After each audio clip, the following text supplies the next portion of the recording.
Hello world. My name is Raechel Celeste. You probably have seen me on Facebook before, maybe, I don't know. But I finally got a moment to record this video. I know the lighting's pretty bad. It's on my cell phone, and both of my kids are finally preoccupied. And so I'm trying to take a minute to finally get to talk about what I wanted to talk about, which is worshiping immorality. So it's pretty self-explanatory if you ask me. I chose this topic because this worshiping immorality in and of itself, which was the entire reason I rejected religion long ago.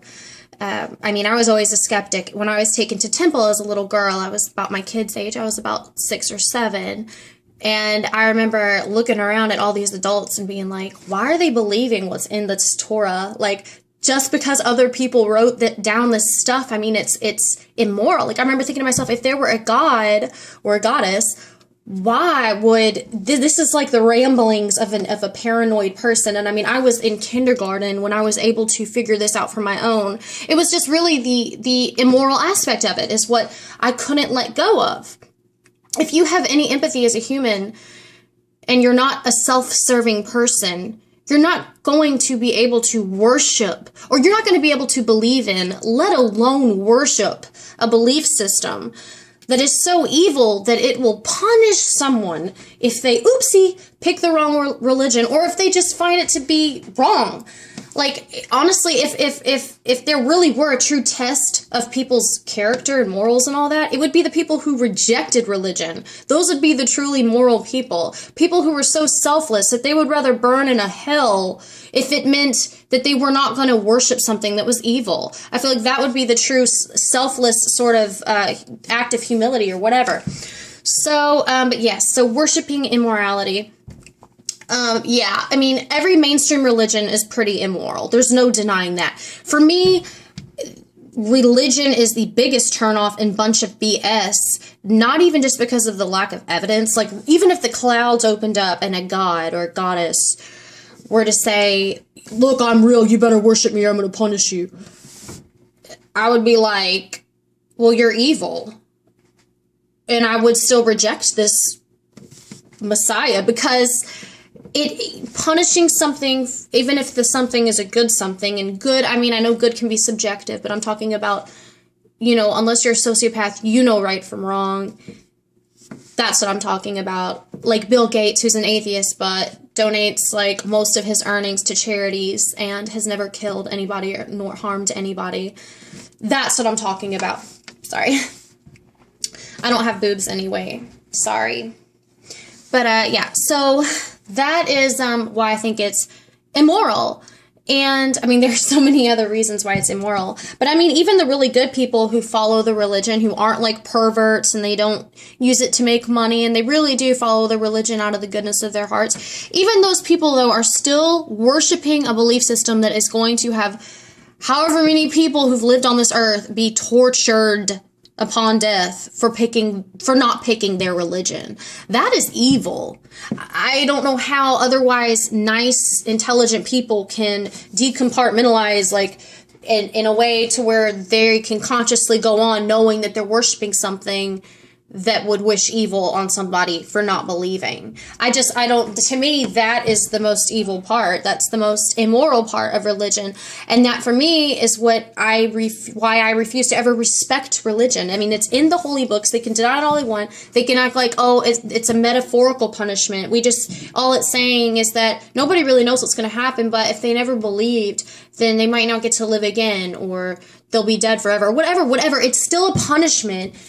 And it's the height of just arrogance to assert that your belief was the right one that you picked. I mean, people can say what they want about atheism being a so-called religion, but we all know that we're dumbasses when it comes to the afterlife.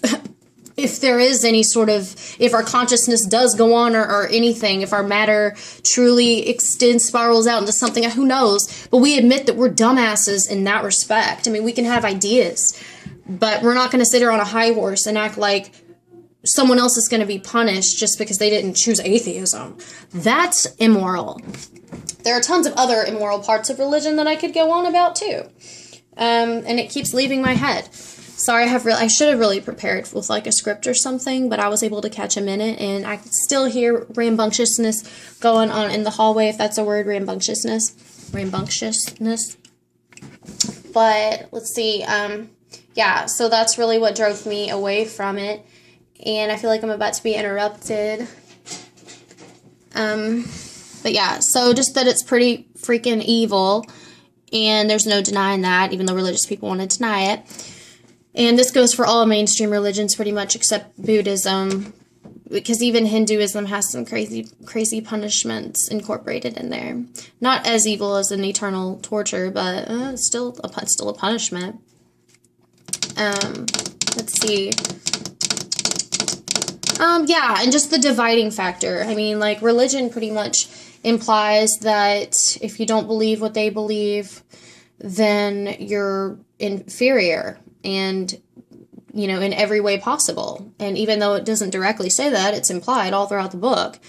So that, to me, if you follow a religion, then you're basically, like, promoting prejudice, like, indirectly. That's what you're doing.